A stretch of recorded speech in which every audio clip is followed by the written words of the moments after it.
Hi, and welcome. I'm joined by five Eurovision fans ready to discuss one of this year's Eurovision entries. My name is Charlotte, I'm from Denmark, and I'm your host today. Now, let's meet our panel of Eurovision fans before we start talking about the Icelandic entry. Alvaro, can you introduce yourself? Hi, my name is Alvaro. I'm originally from Colombia, but I live in Finland. I am a Eurovision fan since the the beginning of the 2010s, and it was a long time. This waiting after the Eurovision cancellation. I'm glad that now we're doing it. Hi, my name is Pawel. I'm from Poland originally, but I live in Wales. And I have been a big Eurovision fan for quite a while. And I was lucky to get to the watch the actual contest live a few times. And my first one live was in Düsseldorf in 2011. It was a magical experience, and if I only could, I would literally do it every single week. Hello, my name is Vivienne. I was born in Ireland and I came to Australia when I was 11, so a long time ago. I've been a fan since I was probably 5 years old, from about 1970. My mother used to sing Puppet on a String to me, No No Nete, and my father also used to sing all the French songs to me. So I love the Eurovision. It's like my World Cup. And Sarah, did you grow up with Eurovision songs as well? Yes, I did. From Sweden, and you can't go anywhere without hearing at least ABBA once a day. But I've been definitely grown up with the Eurovision music. I started watching closely in 1999, and like I said before, the greatest event of the year. I almost exclusively listen to Eurovision throughout the whole spring, and just try to soak up as much of Eurovision as I can. Yeah, hi, I'm Michael from Scotland. I've been a Eurovision fan for a very long time, and I still remember, I guess, when Iceland first was in the Eurovision Song Contest, when they thought they would win. They thought they had a good chance of winning, but unfortunately, even today, they're still hoping for the first win. The song we'll talk about today is from Iceland. They have reselected the participant from last year. There was a lot of fuss around him last year. It was one of the favorites to win. For this year, there is less fuss around him, and it's like the gas has been taken out of the balloon in terms of attention around this entry. But what do you guys think about it? If we start with Alvaro. Okay, so first I would give some extra points to Daði for being such a nice family guy, that he is talking first about his daughter and now about his relationship with his wife, and also his non-winning song was about his relationship with his wife. So that's kind of nice. I have the same opinion. Think About Things was one of my favorite songs to win last year. This one not so much. It's nice, but I think the best they can expect is to qualify. I agree with Alvaro. Last year, Think About Things was my top 3. This year, I must say I'm a little bit disappointed. Not entirely, but even Think About Things was played in the radios, even in Poland, in my home country, just as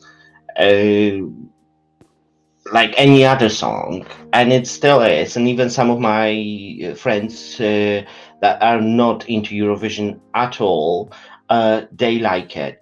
this year, I guess there was such a huge pressure in a way on them to create something that will be equally as good as last year's song. They didn't succeed with that, in my opinion. But, well, good luck to Iceland. Yes, so last year, Think About Things was in my top 4. I loved it. I love Daði Freyr. My son loves him. We try to do the dances, and I just think he's great, and that they're such a fun group. But for this year, again, it would have been hard to top Think About Things. I think it was just outstanding, really. And so this year's one, I really like. I still like it, and I think it's growing on me. The more I watch it, I sort of find that it's sort of like he's telling a story. He's like a narrator, and telling this lovely story. Except when you're watching the other video with the monster, the big chicken in it, it's sort of funny. And I like how they start off with the strings, the quartet. I like the bass guitar and the synthesizers, so that music. And then when it sort of goes up to things keep getting better, and then when they every day, and sort of I like them doing their little dance. So and I like at the end there of the video, near the end, he's got some kids in a choir, and I think that adds to it as well. But it's a very this sort of nice song. So I still have it. I still have it in my top 10. So good luck to Iceland. I think, I'm sort of, I like both 10 years and Think About Things, but I didn't have either of them in my top 10. Both were and are in the middle in my list, both this year and last year. I guess I'm not such a huge fan of 80s funk music. He does write amazing bass lines. I'm a music teacher, so I listen maybe to elements that maybe not everyone listens to. I like a good bass line, but this new entry, 10 years, doesn't have the same hook that Think About Things did. And I think the song should have been called something else, something that he actually sings in the chorus, because as it is, when you see the title of the song, you can't sing along to it. You would have needed a title that made you sing the song for it to have a bigger impact. So it's a good song, just not my favorite genre, and I hope that he does a more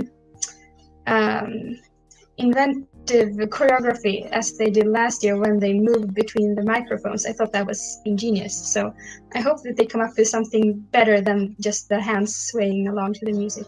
Well, about the song, I believe that he thought that last year it was a one-off thing, that it was a one-off Eurovision thing, and that was what the song was, and the band with him, even although I suppose he was in a final beforehand. Last year, wasn't that taken by Think About Things. I liked it enough. I think, like what Sarah said, and think it was great, like the way that it was getting all the hype and the favourite to win. I didn't see how. And this year, it just depends. It depends on who knows how much they know about last year, or if this is brand new to someone and this is the first song, in which case, if they haven't heard of it, haven't heard of him, this song is fine. It's fine standing on its own. I do quite like it. But I'm one of the ones that's going to say, well, he's not got any chance this year compared to last year, because to me, they both have the same chance, last year's and this year's.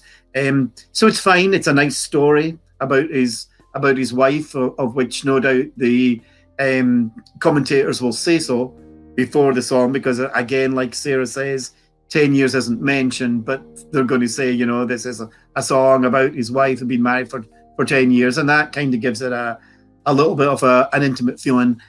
Song is fine. He did his best. He's had a lot of pressure on him. He's come up with something good, but it's just good. It's not amazing. In 2019, when Hatari reached the final, then they ended a 4-year long streak with not qualifying for Iceland.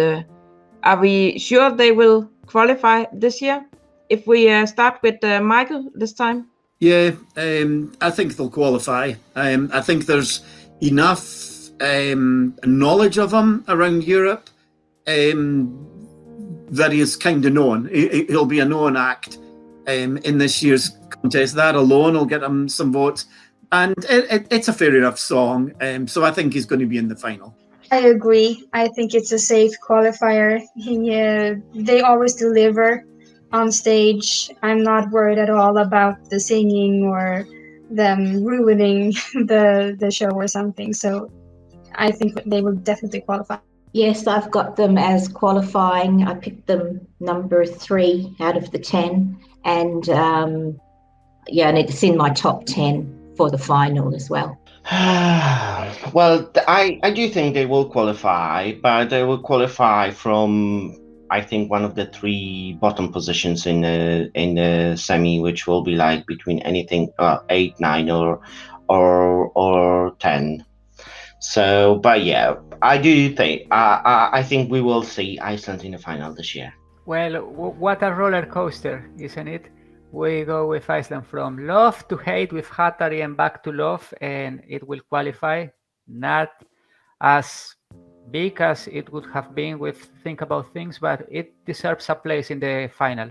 I missed the charm. Think About Things had 10 years, simply doesn't have that charming. It's background music for me. It's fine background music for me. Don't get me wrong, but there's nothing that makes me want to turn around and focus on this song and pay attention to it. Last year it would have been impossible not to turn around and see what was going on, because Think About Things just had that thing which made you listen extra carefully. So yeah, for me this is another reselected act not able to live up to the 2020 song, which is a shame because I think Iceland would have nailed their first victory last year. I have seen so many covers for him from Daði. They are amazing. He is really, really talented musician. I really admire him. Just 10 years is not the song for me. If we use the Eurovision scale 0 to 8, 10 and 12 points, I will give Iceland 2 points. And what about you guys? How will you rate the song? Alvaro? I'm going to give it a 7, although I admit that I am a little bit biased because I love Think About Things. This didn't surprise me as much, but I will give it this benefit to Daði. He is very talented, as you said. I agree with you, Charlotte. I will give them 2 points. I'm just kind of disappointed that charm, like you mentioned, it's kind of missing. So it's not the same. So 2 points for Iceland from me. Well, I think he's charming, so he can be Prince Charming for me, and I'll give him 8 points. And Sarah, is he your Prince Charming too? Not really.